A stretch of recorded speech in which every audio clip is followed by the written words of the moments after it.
Hey everybody, Bearded Rogue here. So this video is going to be about my BGGCon haul. Everybody likes seeing haul videos or haul pictures to see what people bought and what they didn't get and what people are excited about. So that's what this one's going to be. So I did not purchase as much at BGGCon as I do at other conventions, primarily because it's not a sales-oriented con. There are sales there, but it's not what it's really designed for. I did pick up some games, and unbeknownst to me, part of the BGGCon ticket cost was some free games that I received. So, because I was coming from Texas, and because I had only planned luggage space for the games I intended to buy, and not the ones that I received free, some of the boxes didn't make it, but I'm going to go ahead and show off some of the stuff that I have here. So I received 3 free games overall.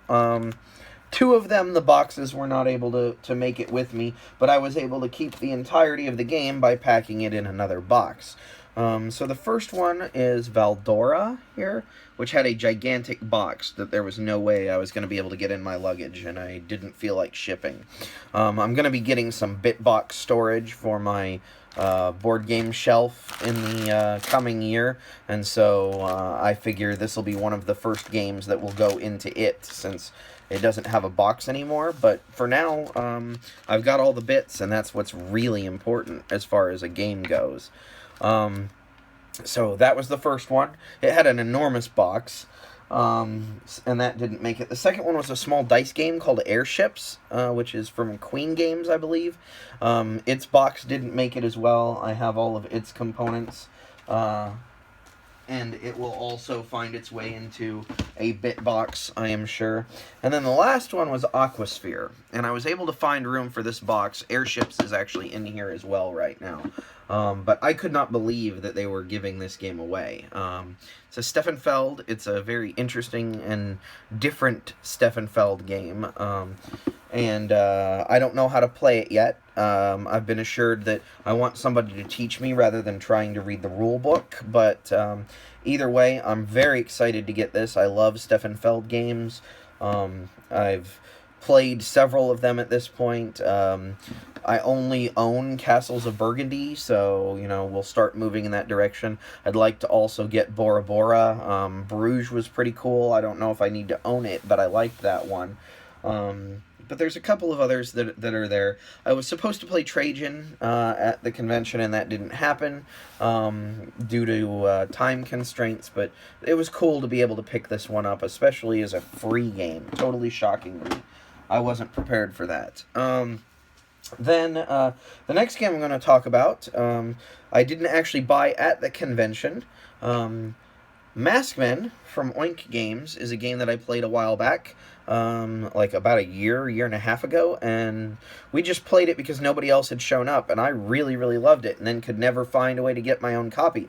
And the amazing MaggieBot, went to a game store that was having an Essen Day, and this was one of the things they had on the shelves there. So she picked me up a copy and brought it with her to BGGCon, and I exchanged goods for product.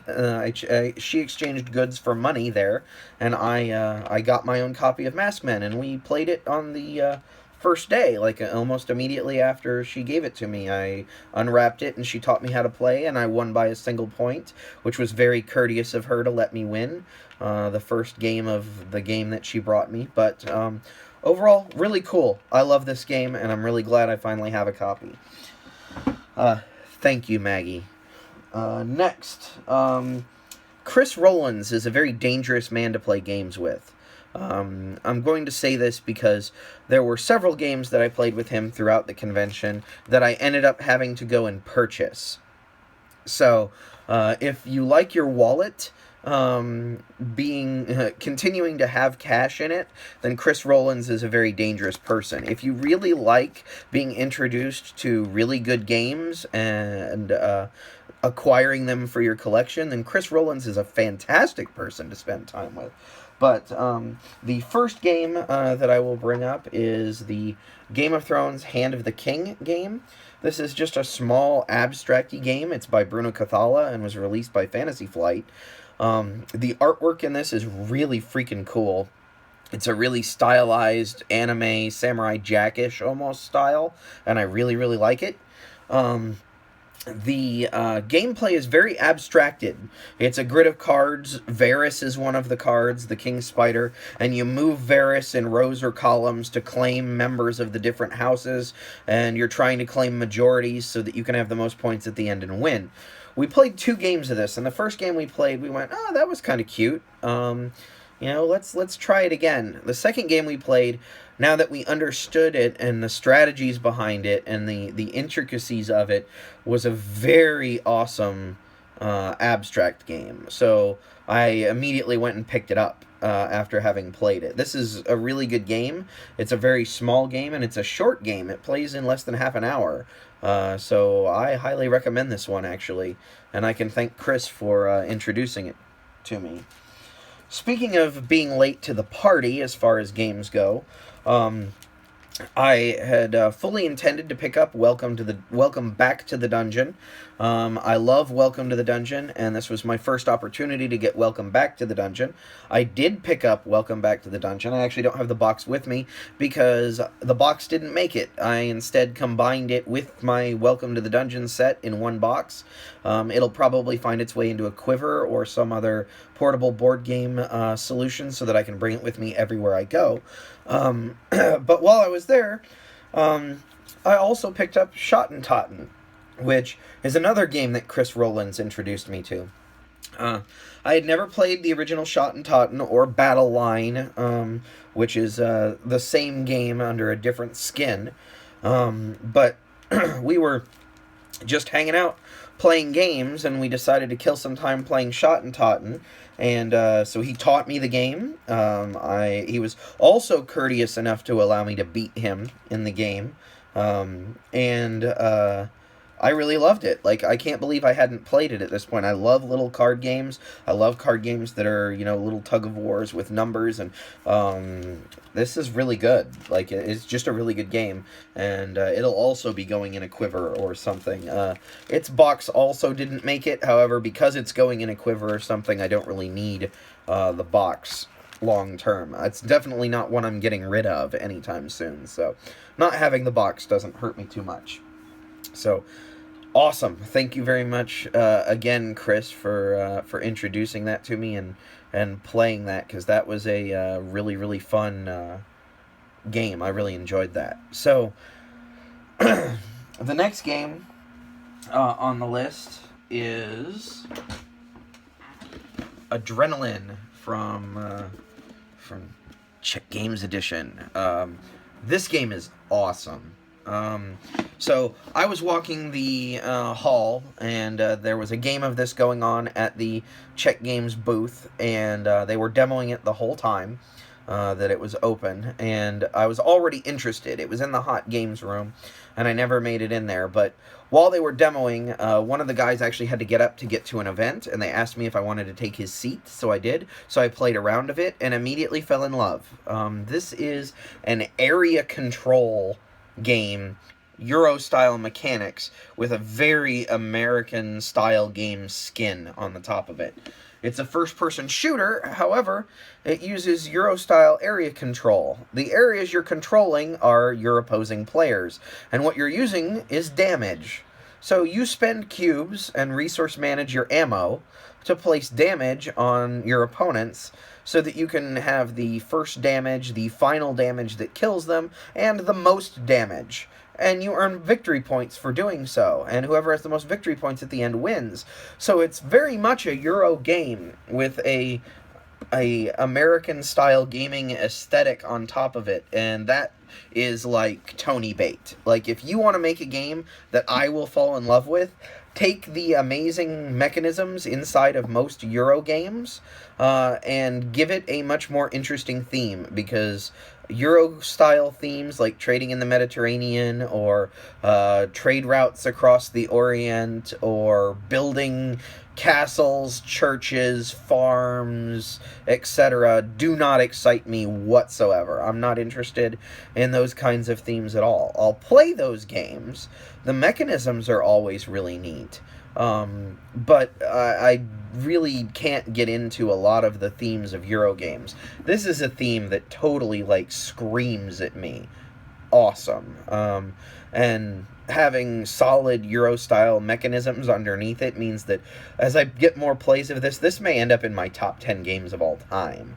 I enjoyed my play that much. So, really glad I snagged a copy of this. There were only about 10 left by the time I got to the booth, so I was very fortunate and very happy to have that in my collection. And last but not least is the game that I was really hoping to get at the convention, because I missed the Kickstarter and really, like, wanted to beat myself up about that. Because the more I heard about the game, the more I loved it. I started seeing coverage from the Little Metal Television Show and Cardboard Republic and various other people, and I'm like, oh my god, why did I not back this game? So, I asked around and said, where would I find it? And they're like, well, Fun Again might have it. I went to Fun Again, they didn't have it. It seemed like I wasn't going to be able to get it at the convention.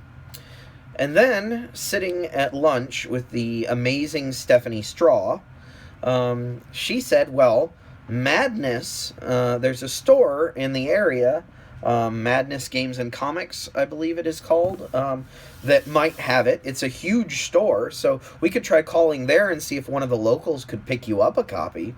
And this was something that I never in a million years would have thought of, but Stephanie, being the genius that she is, logistically and just in general, knew people who were local, knew that this game store even existed, and had the thought to maybe reach out. So she called on the lunch hour to say, hey, do you have a copy of Role Player?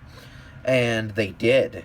And she then proceeded to introduce me to the amazing Michael Oliver, who we were eating lunch with, who is a local to the area and had intended to go to Madness to bring some of his friends there to show them this game store, because it's apparently gigantic and unbelievably cool.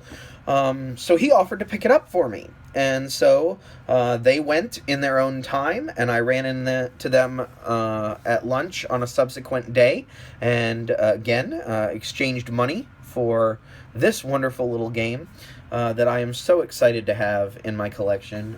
Just the theme of this game is generating a character in a role-playing game, but it is a dice manipulation game, dice drafting and dice manipulation game.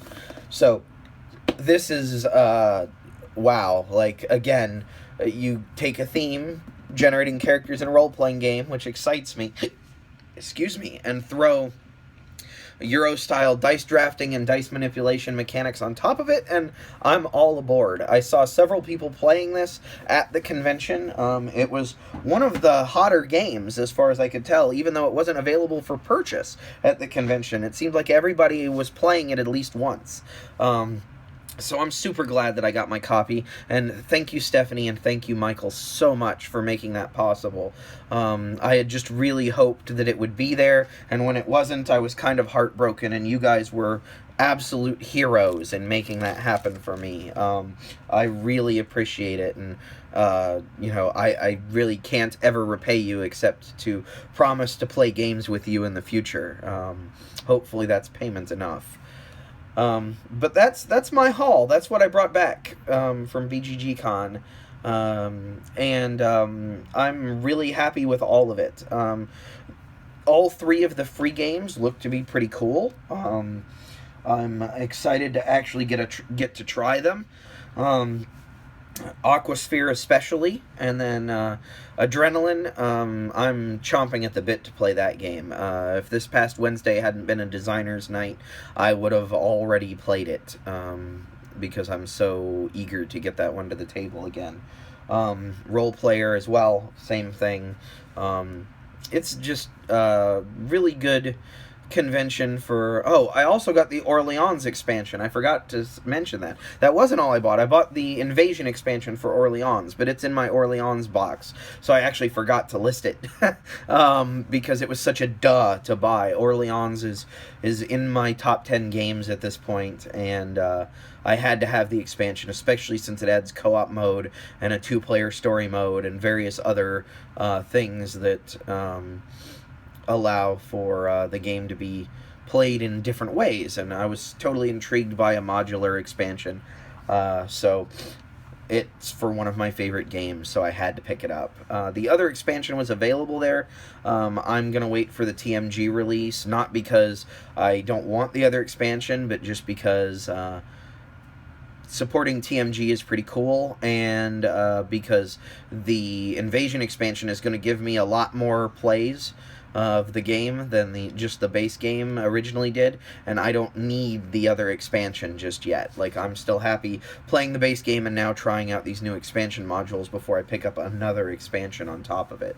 It will be mine one day, but I don't need it immediately. Anyway, so that's actually it. That's my haul. Orleans Invasion is the last thing I picked up. So yeah, I think it was a great haul, and I'm looking forward to playing all of them. And thanks everybody who helped me in acquiring or finding these various games, or demoing the game in case of Adrenaline. The person who demoed the game for me was fantastic, and didn't have to do much to sell the game to me, but they were super clear and awesome, and especially allowing me to just jump in and take someone else's seat. Anyway, that's it. Expect more videos about prototypes and various other things coming in the future. Bearded Rogue signing out.